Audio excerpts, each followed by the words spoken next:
पुरानी Docker compose file में हम लोगों ने कोई रेप्लिका को मेंशन किया नहीं था। तो हम लोग क्या कर सकते हैं, हम लोग रिएक्टिवली एक कमांड यूज़ कर सकते हैं, डॉकर सर्विस स्केल करके। तो ये क्या करता है, हमारी सर्विसेज को स्केल कर देता है।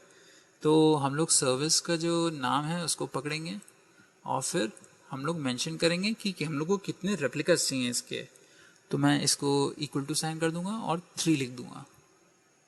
तो क्या करेगा, ये चालू कर देगा हमारी 3 रेप्लिकास क्रिएट करने के लिए। तो एक कंटेनर ऑलरेडी चल रहा है, तो ये क्या करेगा, बस इसके 2 और बना देगा कॉपीज, क्योंकि हम लोग चाहते हैं कि वो 3 तक स्केल हो जाए।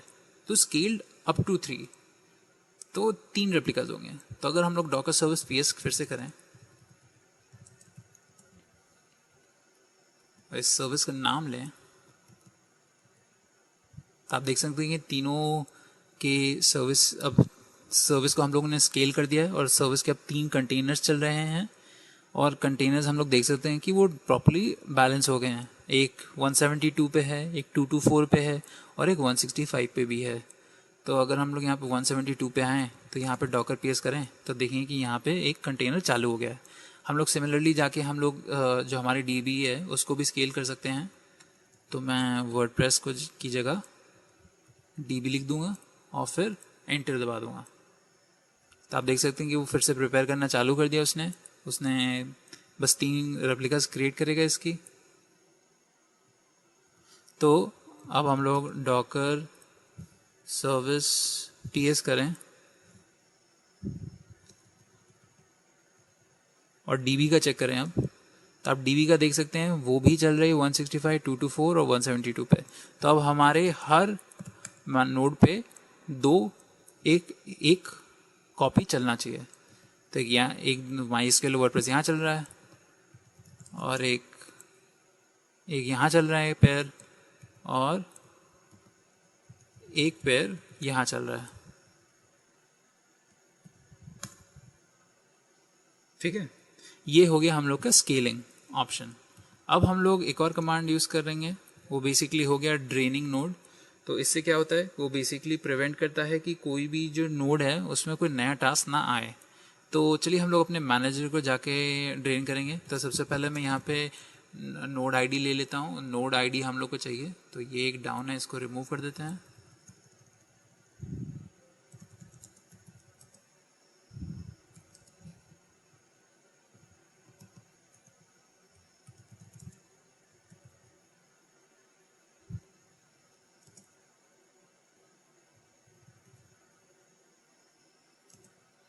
तो हम लोग क्या चेंज करेंगे, हम लोग चेंज करेंगे अवेलेबिलिटी।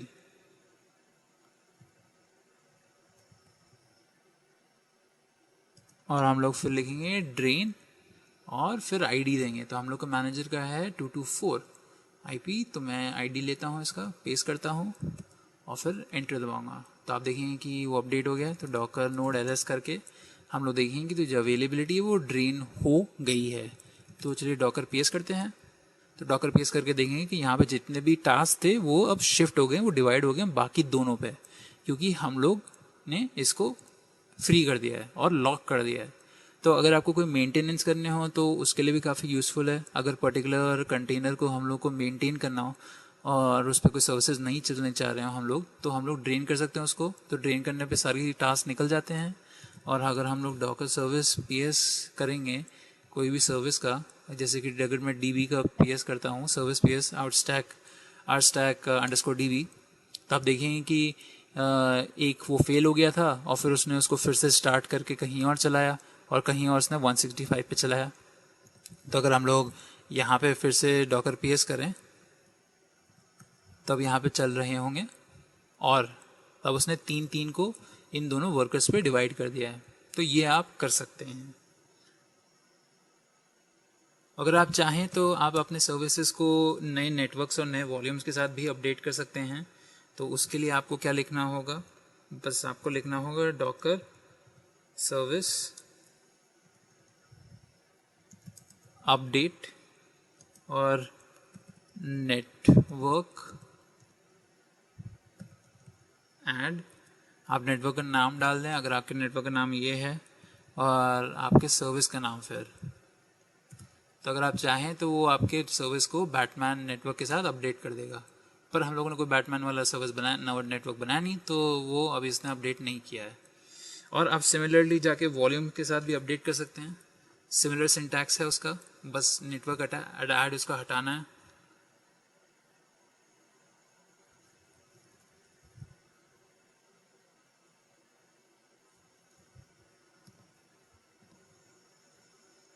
बस नेटवर्क ऐड की जगह आप वॉल्यूम ऐड कर दें और फिर आप अपना वही नॉर्मल जो रहता है आप टाइप डालें। सबसे एक्चुअली वॉल्यूम ऐड की जगह आपको माउंट ऐड लिखना है, फिर आपको डालना होगा कि आपका टाइप का वॉल्यूम क्या है। आपका टाइप है वॉल्यूम, मतलब स्टोरेज आपका टाइप क्या है, तो आपका टाइप है वॉल्यूम। फिर आपको टारगेट डालना है, या टारगेट डालेंगे, टारगेट में आप कुछ भी डाल दीजिए, अगेन बैटमैन आपके वॉल्यूम का नाम है। फिर आप डेस्टिनेशन डालिए और डेस्टिनेशन में आप कुछ भी डाल सकते हैं /ऐप, और अगर रीड ओनली बनाना है तो आप उसको रीड ओनली भी बना सकते हैं और उससे ये अपडेट हो जाएगा। तो डॉकर सर्विस अपडेट आपका कमांड बेसिकली हेल्प करता है आपको हर चीज़ अपडेट करने के लिए। आप इसमें जाके कोई इमेज को भी अपडेट कर सकते हैं, बस आपको रेलेवेंट फ्लैग यूज़ करना है। तो अगर आप चाहें तो आपके जो डीबी है वो MySQL है, तो आपको कोई डिफरेंट वर्जन उसमें इस्तेमाल करना है तो आप उसको अपडेट कर सकते हैं। तो आप देखेंगे कि मैंने इसको MySQL लेटेस्ट कर दिया, तो वो जाके मेरी सर्विस में जो MySQL यूज़ कर रहे थे उसको अपडेट करना चालू कर दिया है। तो गाइज ये हो गए हमारे डॉकर स्वॉर्म के कॉमन कमांड्स। चलिए दोस्तों, अब हम लोग सीखेंगे कंटिन्यूस इंटीग्रेशन के बारे में, और कंटिन्यूस इंटीग्रेशन में हम लोग जेंकिंस का इस्तेमाल करेंगे। तो कंटिन्यूस इंटीग्रेशन जो है वो एक और डेवऑप्स का फेज है जिसमें हम लोग कंटिन्यूसली इंटीग्रेट करते हैं जितने भी आपके सॉफ्टवेयर डेवलपमेंट प्रोसेस में पार्ट्स हैं। हम लोग सारे पार्ट्स को लेते हैं और उनको एक साथ जोड़ देते हैं। हम लोग कंटिन्यूस इंटीग्रेशन के थ्रू उनको कंट्रोल करते हैं। बेसिकली जोड़ते कहने के लिए है, पर हम लोग बस उनको कंट्रोल करते हैं कंटिन्यूस इंटीग्रेशन के थ्रू। स्पेशली टूल्स जैसे आपके जेंकिंस हो गए, बैम्बू हो गया, टीमसीटी हो गई, आपके कंटिन्यूस इंटीग्रेशन टूल्स होते हैं। और हम लोग जो टूल पढ़ेंगे वो है जेंकिंस। तो सबसे पहले हम लोग देखते हैं कि कंटिन्यूस इंटीग्रेशन को हम लोग क्यों अप्लाई करते हैं। कंटिन्यूस इंटीग्रेशन क्यों, कंपनीज अपने पाइपलाइंस में सब चीज को जोड़ती क्यों है। तो अगर हम लोग ये स्टैंडर्ड डिलीवरी पाइपलाइन देखें तो यहाँ पे आप ये देख सकते हैं कि जितने भी डेवलपर्स हैं वो सबसे पहले अपना कोड लिखते हैं, और जब वो अपना कोड लिख लेते हैं तो वो अपना कोड को पुश कर देते हैं। वो कोड अपना पुश करते हैं सोर्स कोड मैनेजर पे, और सोर्स कोड मैनेजर होता है वो उस कोड को पकड़ के रखा होता है, स्टोर करता है, और फिर जब टाइम आता है तो वो कोड जाता है टेस्टर के पास। अब टेस्टर क्या करता है, टेस्टर ये कोड लेके उसको टेस्ट करता है बाकी जितनी भी चीजें उनके लिए, जैसे कि एक्सेप्टेंस टेस्टिंग करता है, यूनिट टेस्टिंग करता है, इंटीग्रेशन टेस्टिंग करता है, बहुत सारी टाइप की टेस्टिंग करता है वो इस कोड के ऊपर। और उसको लगता है कि अगर ये कोड जा सकता है डिप्लॉयमेंट के लिए तो उसको भेज देता है। नहीं, अगर उसको लगता है कि कुछ गलतियां हैं इसमें, कोई बग्स हैं, इश्यूज हैं जो हम लोग को फिक्स करनी है, तो टेस्टर डेवलपर को नोटिफाई करता है और डेवलपर फिर से ये साइकिल को रिपीट करता है जिसमें डेवलपर फिर से कोड लिखता है, फिर से सोर्स कोड मैनेज में जाता है, फिर से टेस्टर के पास जाता है। तो यहाँ पे आप ये देख सकते हैं कि यहाँ पे जितनी भी प्रोसेस है वो मैनुअली हो रही हैं। मतलब कि यहाँ पे कोई ऐसा कंटिन्यूसली नहीं हो रहा है, अदर देन कि हम लोग यहाँ पे सोर्स कोड मैनेजर को यूज कर रहे हैं जिसमें कि सोर्स कोड मैनेजर पे आप कोड को पुश करते हैं, पर तब भी पूरा कंटिन्यूस और ऑटोमेटेड सिस्टम नहीं है इसमें।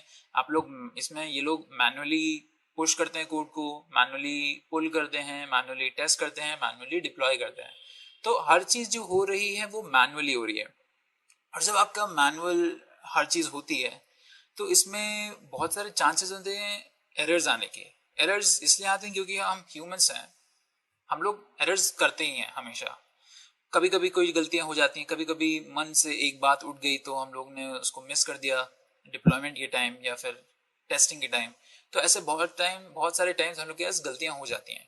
तो इन गलतियों को मिनिमाइज करने के लिए, और ये जो पाइपलाइन है इसको हम लोग और कैसे एफिशिएंट बना सकते हैं, उन सारी चीजों के हम लोग कंटिन्यूस इंटीग्रेशन यूज करते हैं। अगर हम लोग बात करें एफिशिएंसी की तो यहाँ पे इतना एफिशिएंट नहीं है, हम लोग इतनी जल्दी डिप्लॉय नहीं कर सकते। टेस्टर को मैनुअली नोटिफाई करना पड़ता है डेवलपर को, ये गलती है, ये गलती है। तो आप देख सकते हैं कि कितना टीडियस प्रोसेस है, मतलब कि हर चीज को बताना पड़ रहा है और हर चीज को खुद से करना पड़ रहा है।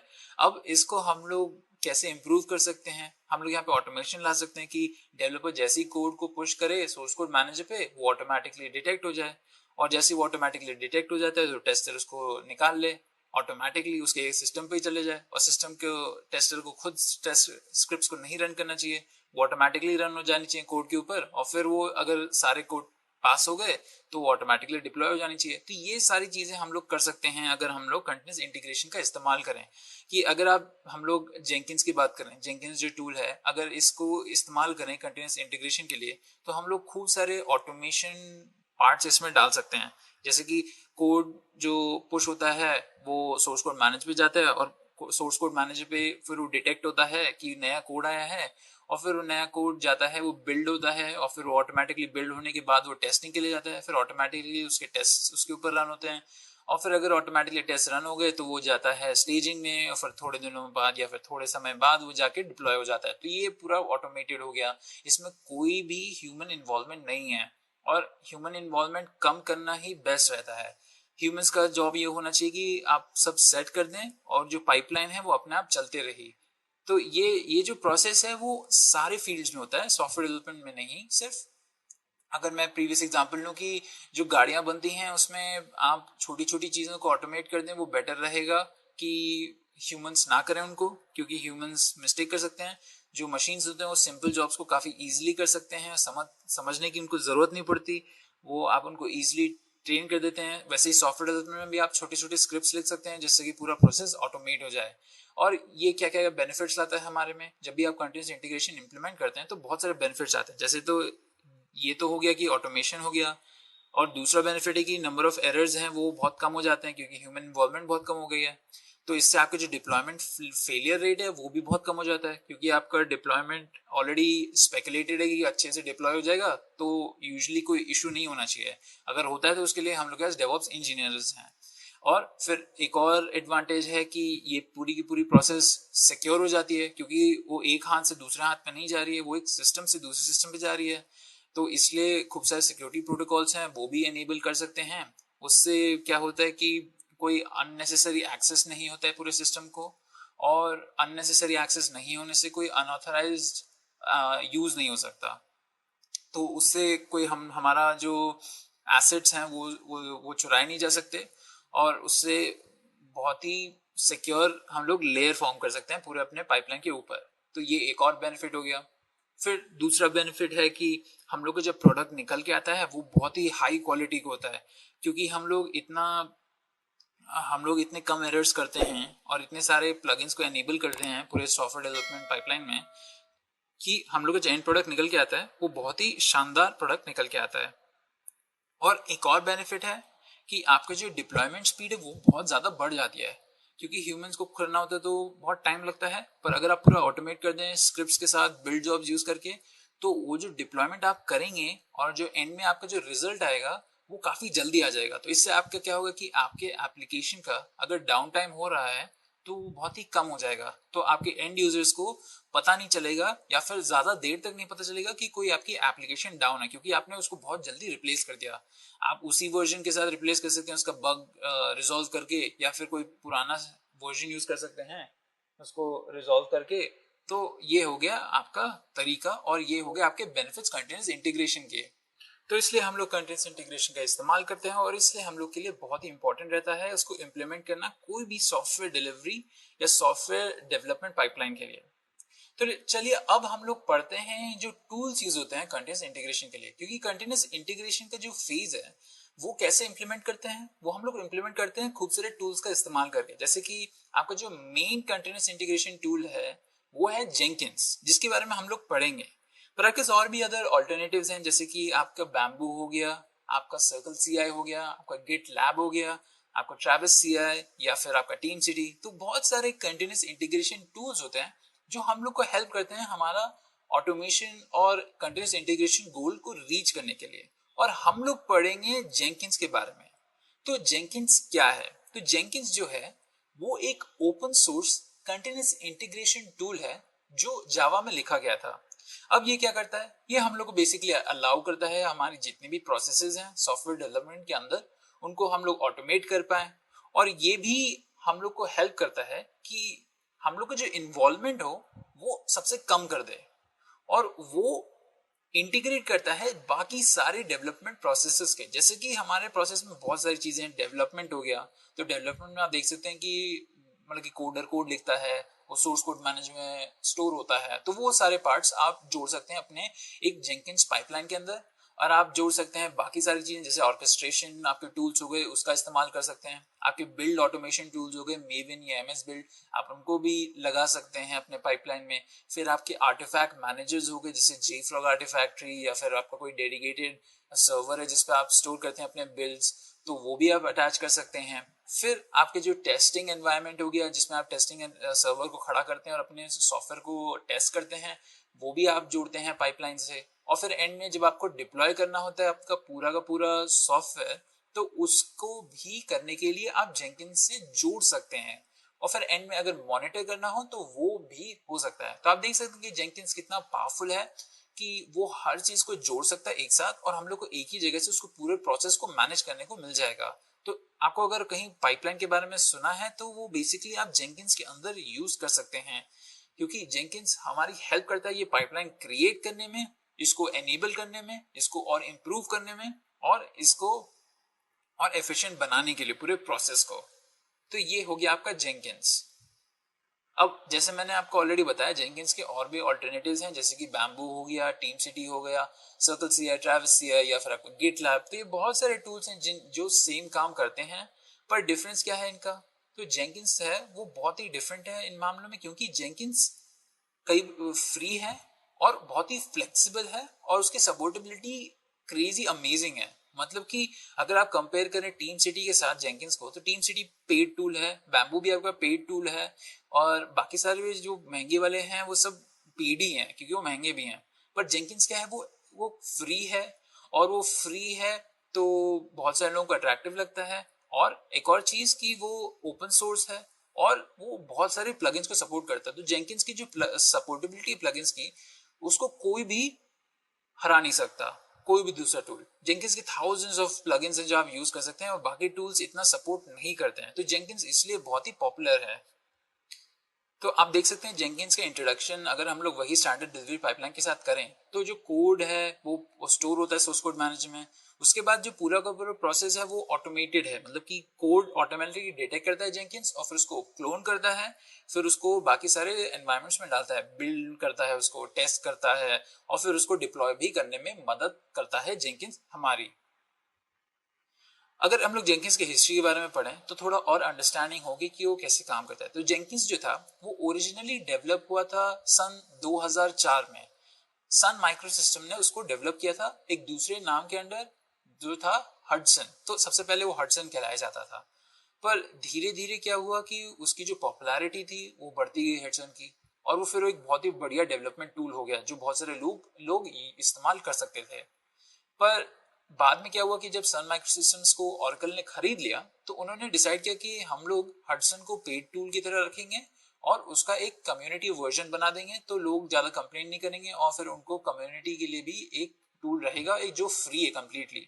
तो वैसे आपका हडसन और जेंकिन्स ने अपनी टाइमलाइन सेपरेट कर ली, और वो सेपरेट एंटिटीज में बन गए। तो आपका हडसन था वो मैनेज कर रहा था ऑरेकल, और जेंकिन्स था वो आपका पूरा कम्युनिटी मैनेज कर रहा था। पर धीरे धीरे क्या हुआ कि लोगों ने जेंकिन्स को ज्यादा यूज करना इस्तेमाल कर लिया, क्योंकि जेंकिन्स बहुत ही वो था, बड़ा था, वो उसकी कम्युनिटी इतनी बड़ी थी कि लोग इतने सारे उसमें कॉन्ट्रीब्यूशंस दे रहे थे। कोई नया प्लगइन आया उसका कॉन्ट्रीब्यूशन दे दिया किसी ने, तो वैसी चीजें हो रही थी, कम्युनिटी बहुत ही ज्यादा बढ़ रही थी, और वो कम्प्लीटली फ्री और ओपन सोर्स है। तो जितने भी स्टार्टअप्स हो गए आपके जो पहले चालू हुए थे 2009 में ऐसे, उन लोगों को बहुत अट्रैक्टिव ऑप्शन लगा, और जो भी एमेच्योर डेवलपर्स हैं उन लोगों को भी बहुत अट्रैक्टिव ऑप्शन मिला, क्योंकि ये पेड नहीं है तो आप इसको फ्री में यूज कर सकते हैं, और ये फ्री का टूल है जो बहुत ही बढ़िया चीजें करता है। इसकी फ्लेक्सिबिलिटी और कॉन्फ़िगरेशन में इसको कोई नहीं हरा सकता। तो धीरे धीरे जेंकिन्स हडसन से ज्यादा पॉपुलर हो गया। अब ये इंडस्ट्री स्टैंडर्ड बन गया, जबकि हडसन इतना ज्यादा यूज नहीं होता है। अब जेंकिन्स पूरा का पूरा इंडस्ट्री स्टैंडर्ड हो गया, और सबसे ज्यादा पॉपुलर वो कंटिन्यूस इंटीग्रेशन टूल है जो पूरे यूज होता है इंडस्ट्री में।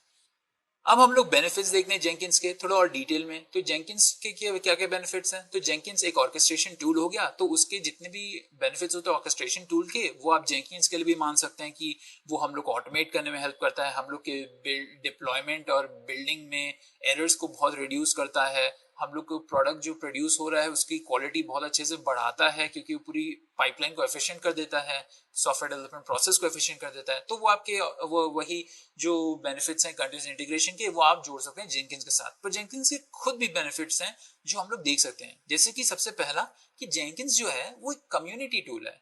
तो कम्युनिटी टूल मतलब कि वो पूरा का पूरा ओपन सोर्स है, उसमें हमेशा एक बड़ी सी कम्युनिटी कंट्रीब्यूट करती रहती है। बहुत सारे लोग हैं जो बहुत सारे प्लगइन्स की सपोर्टेबिलिटी उसमें ऐड करते जाते हैं, जब वो अप्रूव हो जाता है तो वो ऐड हो जाता है और फिर बाकी लोग उसका इस्तेमाल कर सकते हैं। तो आप देख सकते हैं कि इतना पॉपुलर टूल है, इतने सारे लोग इसमें कंट्रीब्यूट करते हैं, तो इसका एक बहुत बड़ा बेनिफिट हो गया ये, इसकी कम्युनिटी और उसके जो ओपन सोर्सनेस है। फिर एक बात है जो वो फ्री है। अब ये फ्री जो है वो बहुत ही बड़ी चीज हो गई।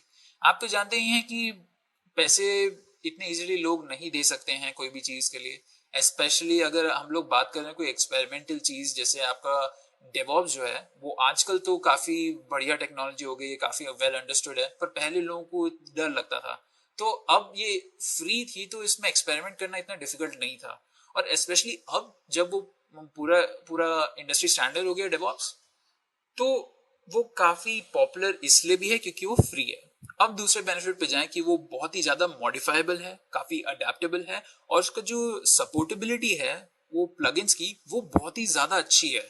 तो अगेन जैसे मैंने आप लोगों को पहले बताया कि वो कंपेयर टू जो बाकी के टूल्स हैं जैसे आपके बैम्बू या टीम सीडी हो गए, उनसे मच बेटर सपोर्टेबिलिटी देता है वो। तो ये मच बेटर आप इसको यूज कर सकते हैं। अगर आपका कोई ऑब्सक्योर टूल है या ऑब्सक्योर प्लगइन है जो आपके रिक्वायरमेंट्स के बेसिस पे ही काम करते, आप उसको ले रहे हैं, जैसे कि अगर आपको कोई स्पेसिफिक रिक्वायरमेंट है जिसमें आपको कुछ चलाना है, उस चीज को चलाने के लिए आपको एक बहुत ही ऑब्सक्योर टूल चाहिए, मतलब कि एक बहुत ही अनजाना टूल चाहिए। और अनजाना टूल है इसका मतलब जो चांसेस हैं उसकी सपोर्टेबिलिटी रहेंगे कोई भी कंटिन्यूस इंटीग्रेशन टूल के साथ, वो बहुत ही कम रहेंगे चांसेस। पर जेंकिंस के साथ आपके चांसेस हायर रहेंगे, क्योंकि इतनी बड़ी कम्युनिटी, इतने सारे लोग सपोर्ट करते हैं कि आपके चांसेस बढ़ते हैं कंपेयर टू आपके जो एंटरप्राइज कंटिन्यूस इंटीग्रेशन टूल्स होते हैं।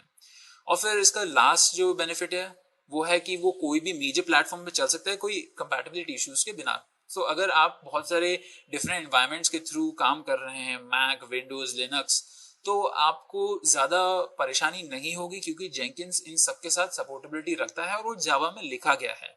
तो ये हो गए आपके सारे के सारे जेंकिंस के बेनिफिट्स। तो आई होप कि आप लोगों को थोड़ा सा अच्छे से समझ में है कि जेंकिंस क्या करती है, उसके बेनिफिट्स क्या हैं, कि और हम लोग उसको क्यों यूज कर रहे हैं।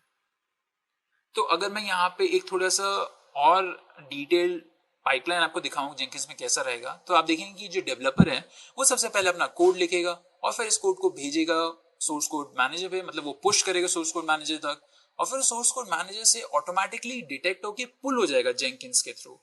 ये तब होगा जब आप जेंकिंस के अंदर अपने जॉब्स को बनाते हैं। अब जॉब्स क्या हैं? जॉब्स हो गए आपके बेसिकली प्रोसेसेस जो बताएंगे कि क्या आपको ऑटोमेट करना है, क्या करना है। मतलब कि अगर आपको ऑटोमेटिकली कोड पुल करना हो सोर्स कोड मैनेजर से, तो आप जेंकिंस में एक जॉब बनाएंगे और उस जॉब के अंदर आप मेंशन करेंगे कि मुझे ये कोड पुल हो जाना चाहिए इस पर्टिकुलर टाइम पे और इस पर्टिकुलर कंडीशन पे। तो जब वो कोड पुल हो गया तो उसके साथ क्या करना है, उसके साथ हम लोग को बिल्डिंग करनी है। तो उसी जॉब के अंदर आप मेंशन कर सकते हैं कि अब ये जब कोड पुल हो गया है इसको आप बिल्ड करो एक सर्वर के साथ, और फिर जब वो बिल्ड हो जाए तो आप उसको टेस्टिंग सर्वर पे भेजो, फिर टेस्टिंग सर्वर पे वो टेस्ट हो जाए तो उसको स्टेजिंग सर्वर पे भेजो, और स्टेजिंग सर्वर पे जब वो रिलीज कैंडिडेट की तरह टोटली रिव्यू हो गया और रेडी है वो रिलीज होने के लिए, तब वो प्रोडक्शन एनवायरनमेंट पे चला जाएगा। और अगर कोई इश्यूज आए हैं पूरे के पूरे पाइपलाइन में, तो जेंकिंस में ये भी ऑप्शन है कि आप नोटिफाई कर सकते हैं जो भी आदमी रिस्पॉन्सिबल हो पूरे प्रोसेस के लिए। या फिर अगर कोई कोड में इशू है टेस्टिंग के बाद जो पता चला है उसका ऑटोमेटिक फीडबैक चला जाएगा आपके डेवलपर को, आपको डेवलपर को पता चल जाएगा, फिर साइकिल रिपीट होगी कि डेवलपर फिर से कोड लिखेगा नया, उसको पुश करेगा और जेंकिंस उसको ऑटोमेटिकली डिटेक्ट करेगा, फिर ऑटोमेटिकली उसको बिल्डिंग प्रोसेस के लिए भेजेगा, ऑटोमेटिकली टेस्टिंग प्रोसेस, स्टेजिंग और प्रोडक्शन। तो ये हो गया आपका जेंकिंस का पाइपलाइन। जो आप यूज कर सकते हैं। एक जेनेरिक पाइपलाइन है। अब चलिए हम लोग केस स्टडी की बात करते हैं। जेंकिंस, कौन सी कंपनी ने उसको यूज किया और उसको कैसे हेल्प मिली। तो यहाँ पे हम लोग टी मोबाइल के बारे में बात करेंगे। तो जो टी सर्विस है, टी मोबाइल सर्विस, वो एक अमेरिकन सर्विस प्रोवाइडर है। वो बहुत सारी सर्विसेज देते हैं। उनका जो मेन सर्विस है वो बेसिकली उनका मोबाइल हो गया, कि वो मोबाइल सर्विस प्रोवाइड करते हैं, इंटरनेट सर्विस प्रोवाइड करते हैं। पर जो इनका जो प्रेजेंस है वो काफ़ी बड़ा है। वो पूरे इंटरनेशनल प्रेजेंस देते हैं और वो काफ़ी, उनको जो यूनाइटेड स्टेट्स में भी जो उनका मार्केट है वो भी काफ़ी बड़ा है। पर उनके यही सिर्फ प्रोडक्ट्स नहीं हैं, वो टीवी सर्विसेज भी देते हैं, बैंकिंग भी करते हैं और बहुत सारी रोड असिस्टेंस जैसी सर्विसेज भी देते हैं।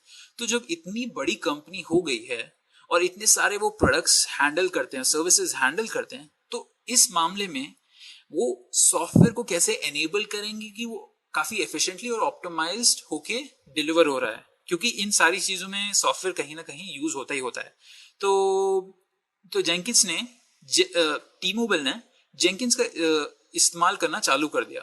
तो उन्होंने जब इस्तेमाल करना स्टार्टिंग में चालू किया था, तब उनके पास कुछ 200 से बहुत ज़्यादा प्लगइन्स थे जो कंपनी वाइड यूज़ कर रहे थे। पर उन्होंने क्या किया, उन्होंने ऑप्टिमाइज किया पूरा का पूरा जो प्रोसेस था।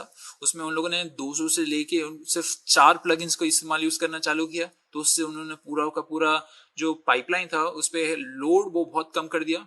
फिर उन्होंने क्या किया, उन्होंने जब ये ऑप्टिमाइजेशन कर लिया तो उन्होंने मैनेजमेंट था वो सेंट्रल मैनेजमेंट कर दिया। तो इससे जो अडेप्टेबिलिटी थी डेवलपमेंट मेथोडोलॉजीज की, वो काफ़ी फ्लेक्सिबल हो गई। और इससे क्या हुआ कि जो डेवलपिंग टीम्स थी उनको बस सिर्फ डेवलपिंग और टेस्टिंग पे फोकस करने को मिला। बाकी मेंटेनेंस ऑफ जेंकिंस जो था वो उनको जरूरत नहीं थी। तो यहाँ पे आप देख सकते हैं कि जेंकिंस का इन लोगों ने कितना बढ़िया इस्तेमाल यूज किया है। और उन लोगों ने इतनी सारी टीम्स काम करती हैं टी मोबाइल के अंदर, जैसे कि आपके उनके 10 टीम्स से ज़्यादा काम करती हैं। और उसकी वजह से उनके बहुत सारे पाइपलाइंस इकट्ठा हो जाते हैं। तो उन्होंने क्या किया कि उन्होंने रिड्यूस किया कि नंबर ऑफ उनके जो मास्टर्स थे, वो मास्टर जेंकिन सर्वर्स थे, उनको उन्होंने रिड्यूस करके एक सिंगल मास्टर कर दिया और उस पर सिर्फ 30 पाइपलाइंस रखी जो सिर्फ ये जो 10 टीम्स हैं उनके लिए काम करती हैं। तो इन लोगों ने पूरा जेंकिंस का मॉडल उठाया, उसको अप्लाई किया, इम्प्लीमेंट किया अपने सिस्टम के अंदर, और इम्प्लीमेंट करने के बाद उन लोगों ने इसको बहुत ही बेहतरीन तरीके से ऑप्टिमाइज किया। तो आप ये देख सकते हैं कि ये काफी बड़ी सक्सेस स्टोरी है जेंकिंस के मामले में। और ये इतनी बड़ी कंपनी हो के जेंकिंस का इस्तेमाल करती है, क्योंकि जेंकिंस फ्री टूल है। तो आप देख सकते हैं कि ऐसा कोई स्टिग्मा नहीं है कि जेंकिंस अगर फ्री है तो इसका मतलब वो खराब टूल है कंपेयर टू आपके जितने भी पेड टूल हैं। अगर इतनी बड़ी कंपनीज यूज कर रही हैं तो इसमें कोई ना कोई चीज होगी जो लोगों को अट्रैक्ट करती होगी।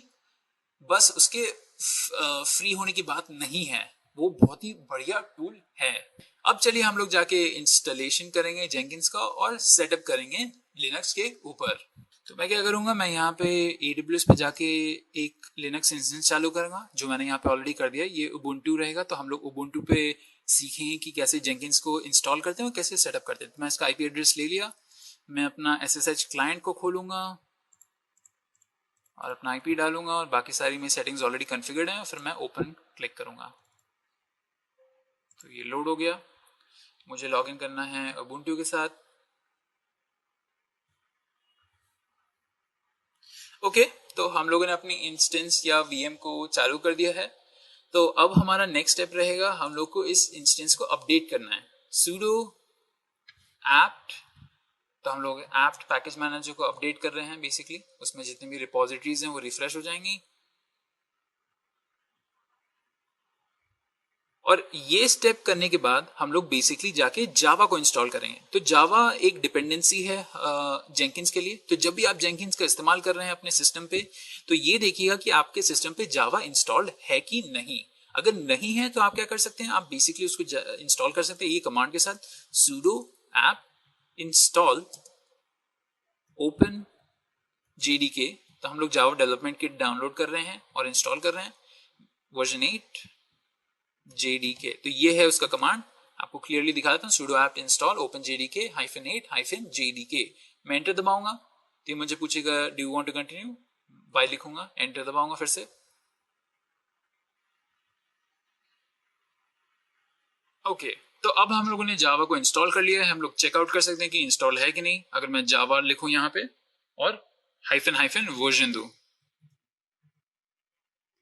तो मैंने एक एक्स्ट्रा हाइफन डाल दिया है। अब लोग फिर से ट्राई करते हैं। तो आप देख सकते हैं कि जब मैंने जावा हाइफन वर्जन डाला तो उसने मुझे बताया कि मेरे ओपन जेडी के क्या वर्जन है, कौन सा रन टाइम एनवायरनमेंट चल रहा है और कौन सा सर्वर है। तो 64 बिट सर्वर वर्चुअल मशीन पे है और ये मेरा वर्जन हो गया ओपन जेडी के का 1.8.0। तो दोस्तों को ना अब हम लोगों ने जावा को इंस्टॉल कर लिया है। अब हमारा नेक्स्ट पार्ट क्या है, हम लोग को जेंकिन्स इंस्टॉल करना है। तो जेंकिन्स को इंस्टॉल करने के लिए हम लोग डायरेक्टली ऐप मैनेजर से कर सकते हैं या फिर डीबीएन कुछ पैकेज मैनेजर है। पर हम लोग को क्या करना पड़ेगा, हम लोग को जो जेंकिन्स की स्टेबल रिपोजिटरी है उसको ऐड करना होगा ऐप के लिस्ट में, तो हम लोग उससे डाउनलोड कर पाएंगे। तो उससे पहले क्या करना होगा, हम लोग को सबसे पहले जो उस पर्टिकुलर रिपोजिटरी है जेंकिन्स की जहां से हम लोग उसको उठाएंगे तो उसकी हम लोग को की चाहिए। तो मैं यहाँ पे ये वाला कमांड जाके यूज करूंगा। तो आप देख सकते हैं ये जो कमांड है वो wget-q-o- और फिर हमारे की का एड्रेस और फिर वो की को ऐड करने का कमांड। तो ये हो गया हमारे की को ऐड करने का कमांड। तो मैं यहाँ पे जाके sudo ऐड कर देता हूँ, ओके, रूट एक्सेस के लिए। फिर मैं एंटर दबाऊंगा। तो अगर ये कमांड सही है तो आपको एक ओके मैसेज आएगा। और जब आपने की को ऐड कर लिया है तो आपका नेक्स्ट स्टेप होगा बेसिकली वो रिपोजिटरी को ऐड करना और या फिर रिपोजिटरी को बेसिकली एस्टैब्लिश करना हमारे सिस्टम के अंदर। तो मैं यहाँ पे कमांड डालूंगा। तो बेसिकली sudo sh-c और ये एको कर रहा है ये जो जेंकिन्स की रिपोजिटरी है उसको हमारे etc app sources list d jenkins वो फिर से लिख दिया, ओके, एक ही बार लिखना है और फिर मैं एंटर दबाऊंगा। चलिए कमांड को फिर से डालते हैं, एंटर। अब ये मेरा जो ये जेंकिन्स का एड्रेस है वो ऐड हो गया है। अब मुझे क्या करना है, अब मुझे कमांड डालना है sudo apt update। तो ये मेरी ऐप को रिफ्रेश कर देगा, तो उसको पता चल जाएगा कि अब जेंकिन्स आ गया। तो मैं एंटर दबाता हूँ। तो आप देख सकते हैं कि यहाँ पे कि उसने जेंकिन्स की जो रिपोजिटरी उसको ऐड कर दिया है, जो स्टेबल रिपोजिटरी है। अब हम लोगों ने रिपोजिटरी को ऐड कर दिया तो हम लोग जाके वो कमांड यूज कर सकते हैं sudo apt install jenkins। तो मैं यहाँ पे लिखूंगा sudo apt install jenkins और फिर एंटर दबाऊंगा, यस।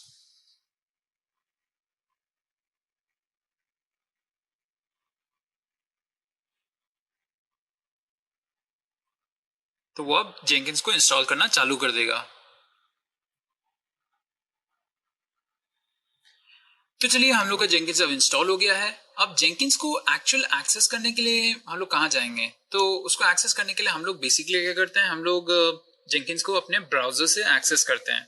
हम लोग उसको एक्सेस करेंगे 8080 पोर्ट पे। तो मैं क्या करूंगा, मैं यहाँ पे AWS पे जाऊंगा, हमारा IP एड्रेस लूंगा और फिर मैं उसको एक नए टैब के अंदर पेस्ट करूंगा और 8080 डाल दूंगा।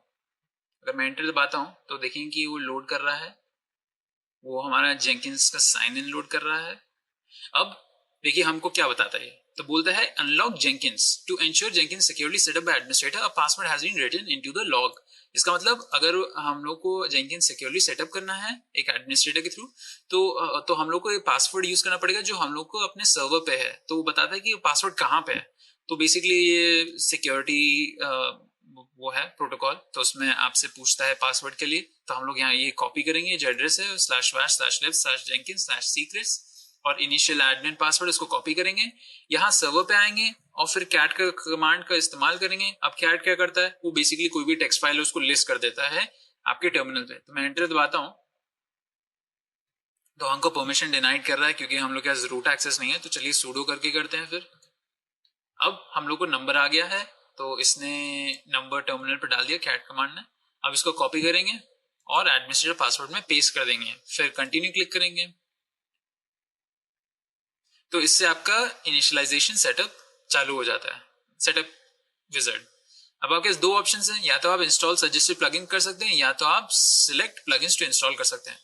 पर आप लोग नए हैं तो मैं रेकमेंड करूंगा कि आप इंस्टॉल सजेस्टेड प्लगइन्स पे क्लिक करें क्योंकि वो सारे ये जो यूजफुल कम्युनिटी प्लगइन्स हैं वो इंस्टॉल करके रखता है, तो आपको सेपरेटली कुछ इंस्टॉल करने की जरूरत नहीं है। अगर आप एक्सपीरियंस्ड हैं तो आप जाके अपने मनपसंद प्लगइन्स को इंस्टॉल कर सकते हैं। मैं यहाँ पे क्लिक करूंगा।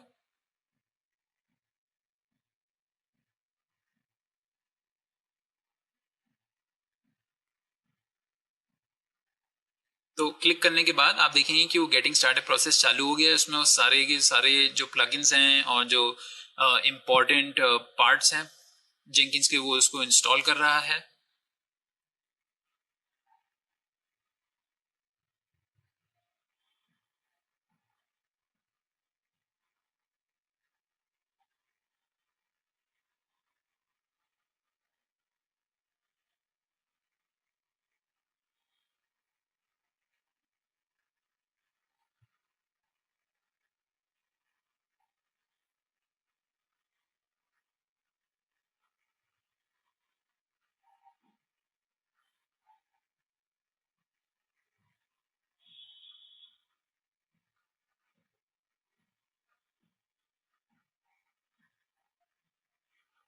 ओके, अब उसने इंस्टॉल कर दिया है। अब हम लोग को पूछेगा अपना एडमिन यूजर को कॉन्फ़िगर करने के लिए, तो हम लोग यहाँ पे नाम दे सकते हैं। मैं अपना नाम देता हूँ और मैं एक सिंपल सा पासवर्ड दे देता हूँ जो मैं आप लोगों को बताऊंगा नहीं।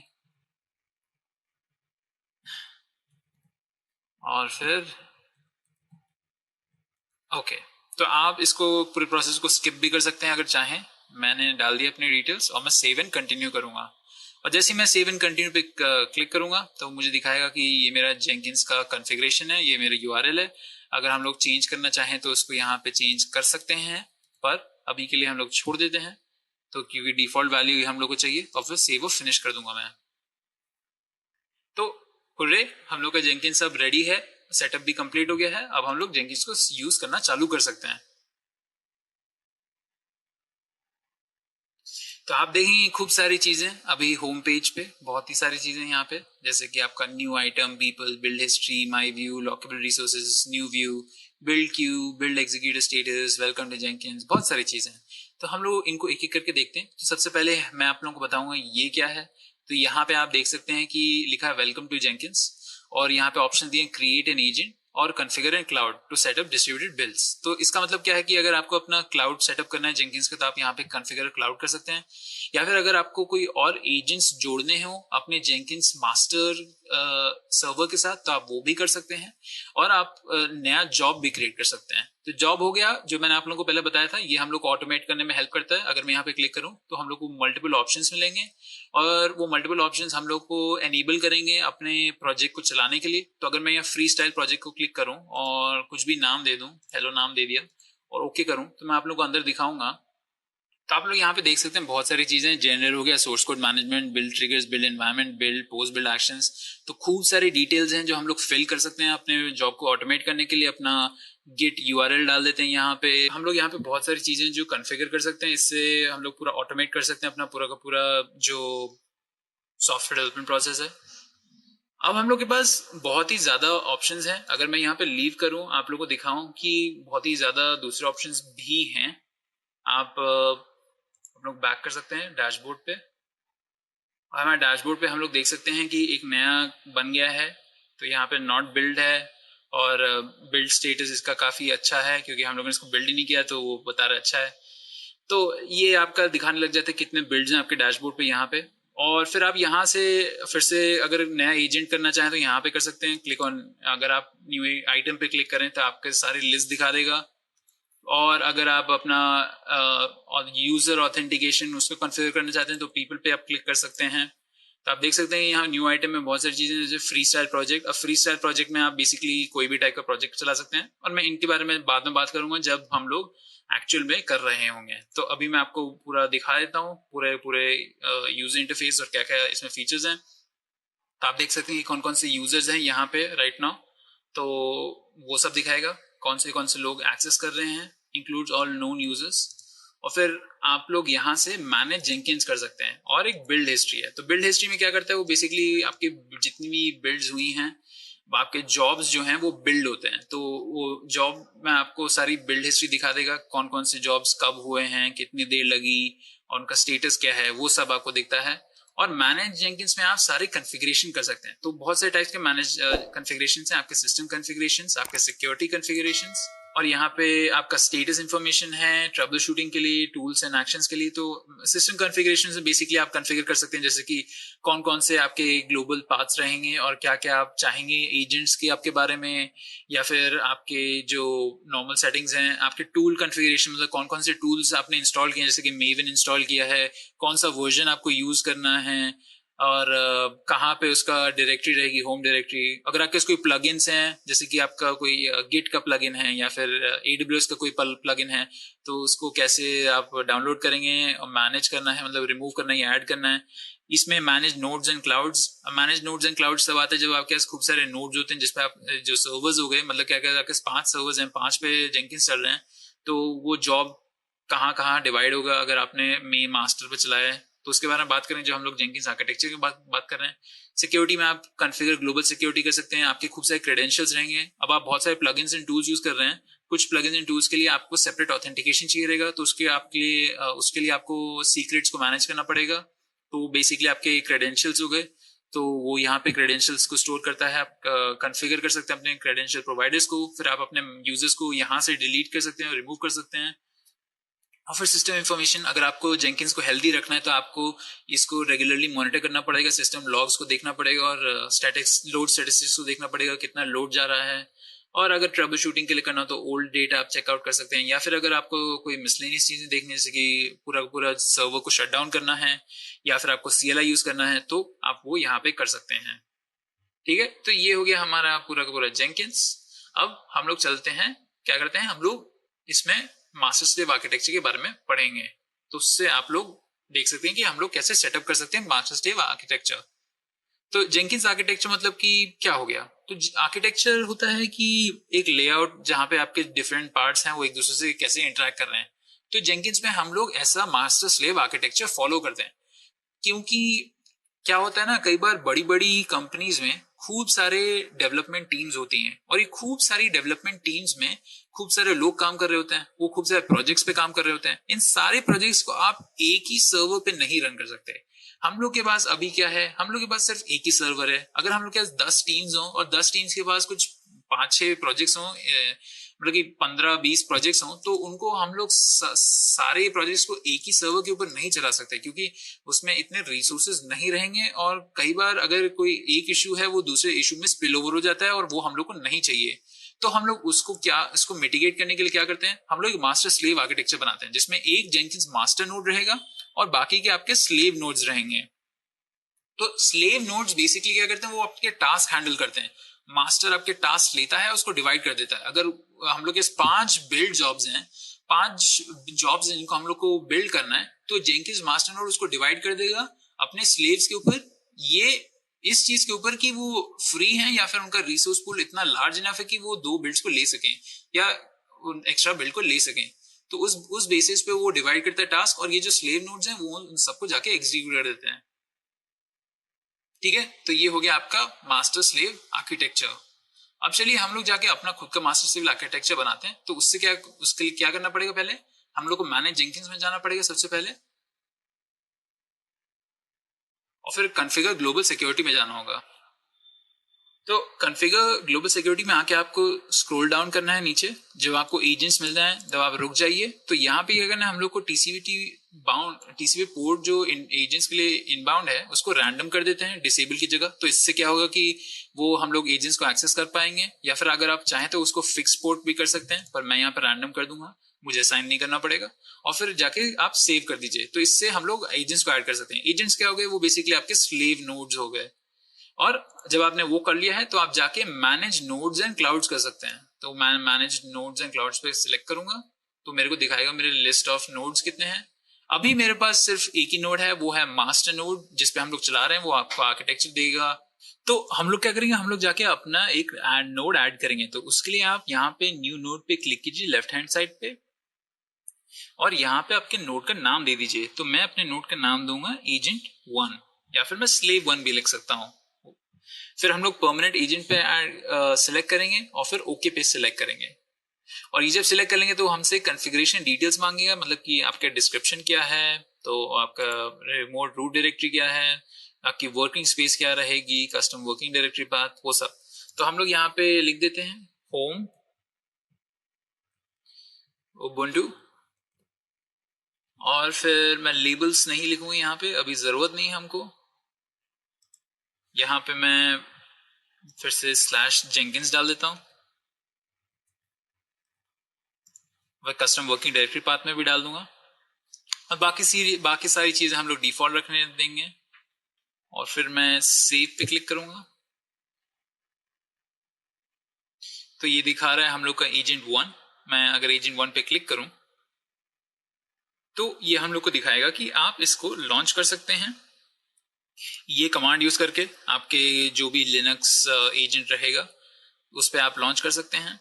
तो मैं इसको कॉपी करूंगा और मैं इसको अपने लिनक्स एजेंट पे चलाऊंगा। उससे पहले मुझे agent.jar को अपने उस पर कॉपी कर लेना, अपने लिनक्स सर्वर पे जहां पे मैं एजेंट 1 को चलाऊंगा। तो इसके लिए हम लोग जाके 2 और इंस्टेंसेस को लॉन्च करेंगे। ये हम लोग के स्लेव नोड्स रहेंगे या एजेंट नोड्स रहेंगे।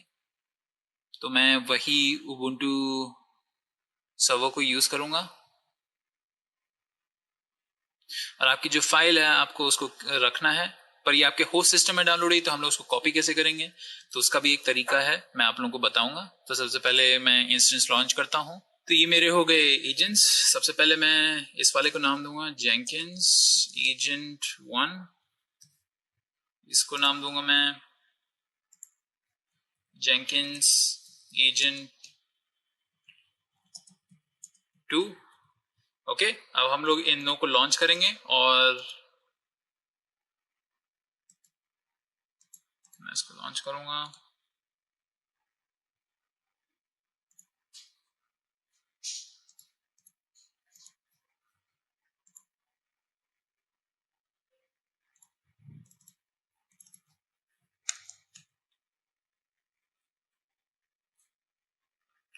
और हम लोग को इन पे जेंकिंस इंस्टॉल करने की जरूरत नहीं है, हम लोग को बस जावा इंस्टॉल करना है। तो मैं यहाँ पे पहले इस इंस्टेंस को अपडेट करूंगा और फिर इसमें जावा को इंस्टॉल करूंगा। sudo apt install openjdk 8 jdk।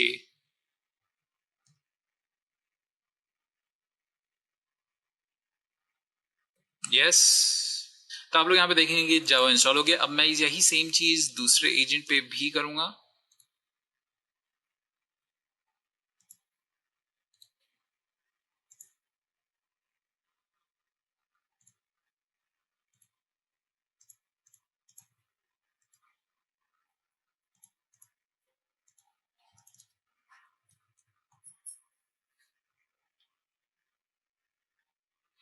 और मैं यहाँ पे इस इंस्टेंस को अपडेट करूंगा पहले, फिर मैं इंस्टॉल करूंगा जावा।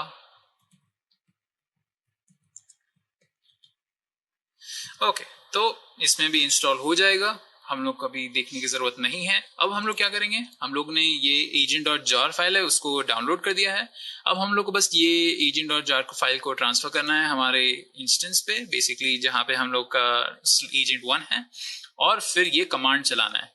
तो अभी राइट नाउ अगर मैं अपनी जगह खोलूं जहाँ पे agent.jar है मेरा, तो मेरा agent.jar यहाँ पे है। तो आप लोग देख सकते हैं ये रहा मेरा agent.jar। अब मैं यहाँ पे क्या करूँगा, मैं यहाँ पे git bash करूंगा। अब मैं git bash इसलिए कर रहा हूँ क्योंकि मुझे बस टर्मिनल चाहिए, क्योंकि मैं एक कमांड चलाना चाहता हूँ, तो वो मेरा bash टर्मिनल पे चलेगा। तो आपको 2 चीजें चाहिए फाइल को ट्रांसफर करने के लिए। एक तो आपको agent.jar फाइल चाहिए अपने डायरेक्टरी में, तो मेरे डाउनलोड्स फोल्डर में है।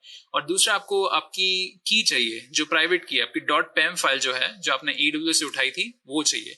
तो हम लोग बेसिकली क्या करने वाले हैं, हम लोग इस होस्ट सिस्टम से हम लोग अपने सर्वर पे ट्रांसफर करेंगे उसका SSH की यूज करके। तो उसके लिए हम लोग कमांड टाइप इन करेंगे scp-i, फिर /, और फिर मैं agent.jar फाइल को यूज करूंगा। एक्चुअली agent.jar से पहले हम लोग अपनी की का नाम लिखेंगे और स्पेस देंगे, फिर agent.jar फाइल यूज करेंगे, और फिर agent.jar लिख लिया। हाँ, वैसे ये हमारी की है और ये हमारा agent.jar फाइल है। अब हमें लिखना है यहाँ पे उबुंटू, ये हम लोग का यूजर नेम हो गया एक्सेस करने के लिए। फिर हम लोग यहाँ पे आईपी डालेंगे, तो आईपी आप कहीं से भी यहाँ से उठा सकते हैं। AWS कंसोल से।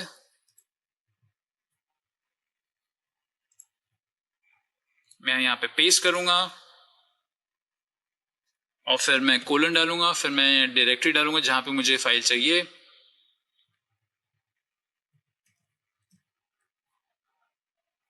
हम लोग बस को उबुंटू पे ही डालेंगे। ओके, और फिर मैं एंटर दबा दूंगा। तो ये है हमारा सिंटैक्स, scp-i आपकी की, और फिर आपको फाइल जो आपको ट्रांसफर करना है, फिर आपका यूजर जिससे एक्सेस करेंगे, फिर उसका आईपी, और फिर एंटर।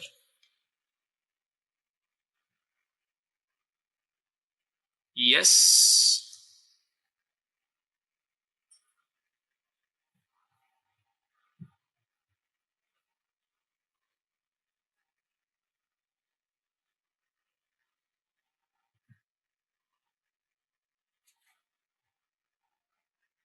तो अब हमारी जो फाइल है वो ट्रांसफर हो गई। यहाँ पे आप देख सकते हैं इसने ट्रांसफर रेट और वो सब बता दिया है।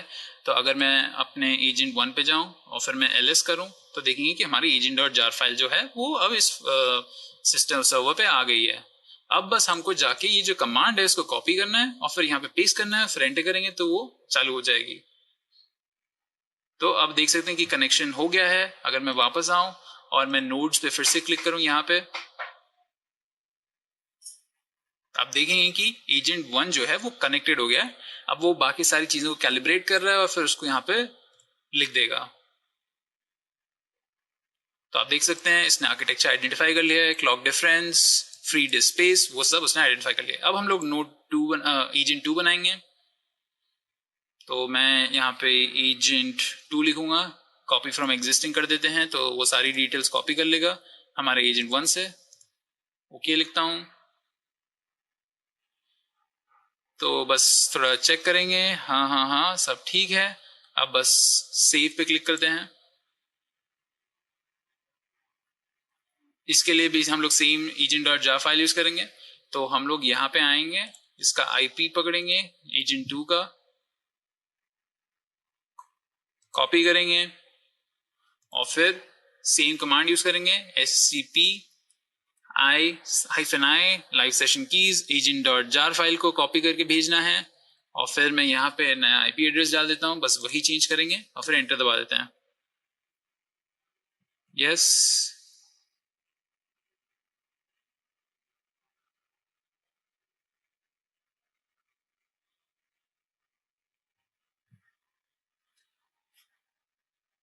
तो उसने फाइल को ट्रांसफर कर दिया। अगर हम लोग अपने एजेंट 2 पे जाएं, ये हम लोग एजेंट 2 है, यहाँ पे मैं अगर ls करूं तो आप देख सकते हैं कि agent.jar फाइल यहाँ पे भी आ गई है। अब आपकी agent.jar फाइल सेम हो सकती है पर आपका जो कमांड है वो स्पेसिफिक है। एजेंट 2 का यही कमांड है, तो मैं इसको कॉपी करूंगा, फिर यहाँ पे पेस्ट करूंगा और फिर एंटर दबाऊंगा तो ये भी कनेक्ट कर जाएगी। ये ऑलरेडी कनेक्ट कर चुका है, अब इसने भी कनेक्ट कर लिया। तो अब अगर हम लोग वापस आए नोड्स पे तो देखेंगे कि एजेंट 2 जो है वो भी कनेक्ट हो चुकी है। ओके, तो ये हो गया हम लोग का सेटअप मास्टर स्लेव आर्किटेक्चर का। तो गाइस अब चलिए अब हम लोग कोशिश करते हैं अपनी खुद की एक CI/CD पाइपलाइन को सेटअप करने के लिए। अब CI/CD पाइपलाइन क्या हो गया? CI/CD पाइपलाइन हो गया आपका कंटिन्यूस इंटीग्रेशन और कंटिन्यूस डिप्लॉयमेंट पाइपलाइन।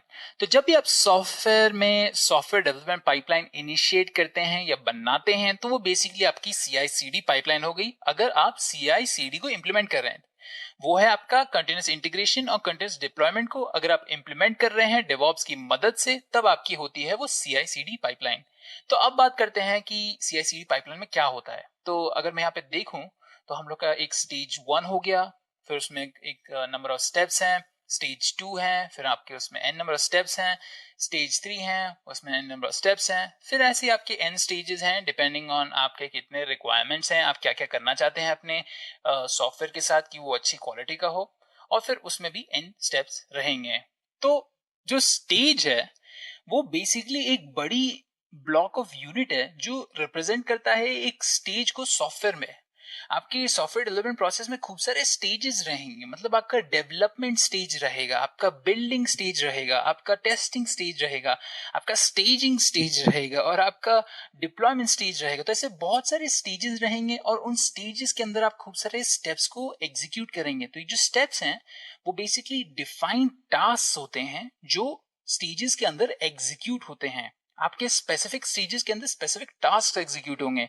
आपके स्टेज के अंदर हम लोग जैसे कि 3 स्टेप्स एग्जीक्यूट करेंगे, 3 टास्क एग्जीक्यूट करेंगे और ये 3 टास्क बेसिकली हम लोगों को हेल्प करेंगे अचीव करने में हमारा स्टेज ओवरऑल गोल। वो हो सकता है डिप्लॉय, वो हो सकता है टेस्ट, वो हो सकता है स्टेज, बहुत सारे गोल्स हो सकते हैं स्टेजेस के ऊपर।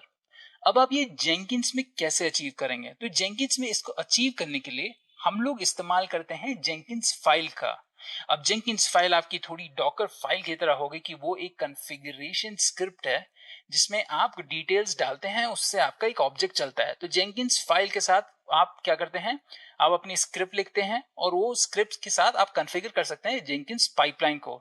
तो अगर आपको कोई कोड लिखना हुआ या फिर कोई कोड पुश किया पुल किया, उसको डिफाइन करने के लिए उसके साथ क्या होगा, आप जाके उसका जेंकिन्स का जीयूआई है उसका इस्तेमाल कर सकते हैं या फिर आप उसका डायरेक्ट कोड भी लिख सकते हैं। तो जेंकिन्स फाइल के साथ क्या है कि आप उसको डायरेक्ट लिख सकते हैं जेंकिन्स के अंदर ही, या फिर अगर आप चाहें तो आप उसको सेपरेटली एक टेक्स्ट फाइल में लिख सकते हैं और उसको अपने सोर्स कोड के साथ पुश कर सकते हैं। तो आपके पास जेंकिन्स में एक ऑप्शन रहता है कि वो आपके सोर्स कोड के पुल को स्कैन करे, उसमें एक जेंकिन्स फाइल को रिट्रीव करे और उसको अप्लाई करे पाइपलाइन क्रिएशन के लिए। तो वही हो गया आपकी जेंकिन्स फाइल। वो एक बेसिकली एक टेक्स्ट फाइल है जिसमें आप अपना पाइपलाइन के कॉन्फ़िगरेशंस लिखते हैं और उससे आपका जेंकिन्स का पाइपलाइन क्रिएट होता है। अगर मैं आप लोगों को एग्जांपल दिखाऊं तो यहाँ पे देखिए ये आपकी जेंकिन्स फाइल होगी जिसमें आप पाइपलाइन लिख रहे हैं।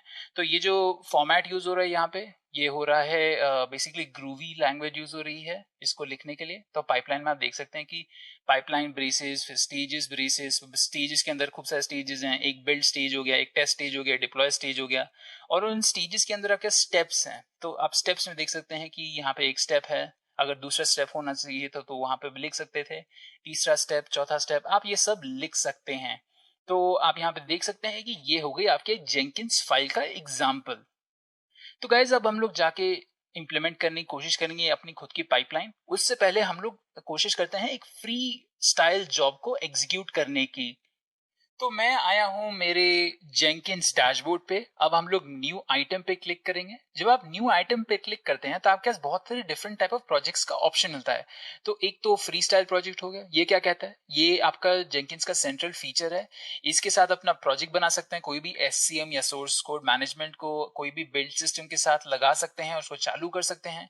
ये इसलिए भी यूज हो सकता है कि अगर आप अपने सॉफ्टवेयर को नहीं बिल्ड करना चाहें, कोई और चीज के लिए ऑटोमेशन बनाना चाहें पाइपलाइन, तो आप वो इससे कर सकते हैं। फिर आपका आता है पाइपलाइन प्रॉपर। तो ये क्या करता है, ये आपके पास बहुत सारी लॉन्ग रनिंग एक्टिविटीज होती है ना, तो उनको एक साथ चलाने के लिए यूज होता है। जैसे कि मैंने आप लोगों को जेंकिन्स पाइपलाइन के बारे में बताया, इतने सारे स्टेजेस हैं तो उसमें स्टेजेस में खूब सारी चीजें रहेंगी, तो ये बहुत थोड़ा सा लंबा प्रोसेस है। तो इसके लिए आप एक रोबस्ट पाइपलाइन बनाना चाहेंगे जिसमें जेंकिन्स को पता है कि हर स्टेज में क्या हो रहा है। फिर आपका आ जाता है मल्टी कॉन्फ़िगरेशन प्रोजेक्ट। ये उन चीजों के लिए यूज होता है जिसमें आपके पास बहुत ही ज्यादा कॉन्फ़िगरेशंस हैं, आपके पास बहुत सारे डिफरेंट टेस्टिंग एनवायरनमेंट्स हैं, प्लेटफॉर्म स्पेसिफिक बिल्ड्स यूज हो रहे हैं। फिर आपके पास और छोटे छोटे और ऑप्शंस हैं, जैसे कि फोल्डर, या आपको अगर फोल्डर क्रिएट करना हो उसमें खूब सारी चीजें डालनी हो। फिर आपके पास गिटहब ऑर्गेनाइजेशन के लिए आ गया एक ऑप्शन, जिस जो आपके पूरे ऑर्गेनाइजेशन को स्कैन करता है, उसकी जितनी भी रिपोजिटरीज हैं उनको स्कैन करता है। फिर सिमिलरली एक और ऑप्शन, और फिर आपका मल्टी पाइपलाइन ऑप्शन आ गया। तो इसमें आपको अगर आपके बड़ा सा प्रोजेक्ट है जिसमें आपके खूब सारी सर्विसेज हैं, या फिर ये मान लीजिए कि अगर आपका बड़ा सा ऑर्गेनाइजेशन है, इस बड़े से ऑर्गेनाइजेशन में खूब सारी सर्विसेज हैं जो एक साथ काम करके खूब सारी चीजें करती हैं। मतलब आप फ्रंट एंड भी देख रहे हो, मतलब क्लाइंट साइड भी देख रहे हैं, अपना बैक वेयर हाउस साइड भी देख रहे हैं, और आप में आपके खूब सारी सर्विसेज है। अगर हम लोग स्विगी का एग्जांपल दे दें कि स्विगी में बहुत सारी चीजें, जैसे कि आप उसमें खाना ऑर्डर कर सकते हैं, ग्रोसरीज ऑर्डर कर सकते हैं, पार्सल दे सकते हैं किसी आदमी को, तो उसमें बहुत सारी सर्विसेज हैं। उन सारे सॉफ्टवेयर के लिए आप एक पाइपलाइन क्रिएट कर सकते हैं। तो बेसिकली ये मल्टी ब्रांच पाइपलाइन बड़े प्रोजेक्ट्स के लिए होती है जिसमें आपको खूब सारे पाइपलाइंस अलाइन करने होते हैं। तो ये हो गया आपके डिफरेंट ऑप्शंस हो गए यहाँ पे। हम लोग चलिए फ्री स्टाइल प्रोजेक्ट को क्लिक करते हैं और इसमें कोई नाम देते हैं। तो मैं यहाँ पे नाम दूंगा टेस्ट प्रोजेक्ट। मैं एंटर दबाऊंगा। तो यहाँ पे आप देख सकते हैं हमारे पास बहुत सारे कॉन्फ़िगरेशन ऑप्शंस हैं। सबसे पहले तो डिस्क्रिप्शन है, तो यहाँ पे डालूंगा कि this is a sample project build. तो ये हम लोग का डिस्क्रिप्शन हो गया। तो इसका प्रीव्यू भी चेक कर सकते हैं, तो आपको प्रीव्यू दिखाएगा। फिर ये बताएगा, आपको पूछेगा आपसे कि आपको ओल्ड जितने भी कोई ओल्ड बिल्ड है उनको डिस्कार्ड करना है कि नहीं। अगर आप चाहें कि अपने ओल्ड बिल्ड्स को डिस्कार्ड करें तो उसके लिए आप यहाँ पे चेक मार्क कर सकते हैं। तो उसके लिए आपको पूछेगा कि कितने दिनों के लिए आपको अपने बिल्ड्स को रखने हैं और कितने मैक्सिमम नंबर ऑफ बिल्ड्स रखने हैं। तो आप चाहें तो आप सिर्फ 10 दिन के लिए रख सकते हैं अपना बिल्ड, या 1 दिन के लिए, और आपके मैक्सिमम नंबर बिल्ड होंगे वो 10 होंगे। तो इससे वो बेसिकली डिस्कार्ड कर देगा, ये कंडीशंस के ऊपर कुछ भी चीज कोई भी बिल्ड जाएगा। तो ऐसे आपका डिस्कार्ड ओल्ड बिल्ड काम करता है। फिर आपके गिटहब प्रोजेक्ट, इसमें आप मेंशन कर सकते हैं कि आपका प्रोजेक्ट यूआरएल क्या है। तो मैं यहाँ पे अपनी गिटहब रिपोजिटरी का यूआरएल मेंशन करता हूँ। हाँ, अगर आप मेरे साथ फॉलो कर रहे हैं तो आप भी वही यूआरएल कॉपी करके डाल सकते हैं, तो आप भी वही सेम रिजल्ट्स देख पाएंगे। तो मैं यहाँ पे आया, मैं अपनी सिंपल वेब ऐप को खोलूंगा। तो यहाँ पे बेसिकली मेरा कोड क्या करता है, वो बेसिकली एक index.html है, उससे वो वो सिंपल सा HTML वेबसाइट बनाता है। तो मैं क्या करूँगा, मैं कोड पे जाऊँगा और मैं इसका जो यूआरएल है वो कॉपी कर लूँगा। मैंने यूआरएल कॉपी कर लिया। अब मैं यहाँ पे जाके इसको पेस्ट कर सकता हूँ। तो मेरा ये प्रोजेक्ट यूआरएल अब पेस्ट हो गया है।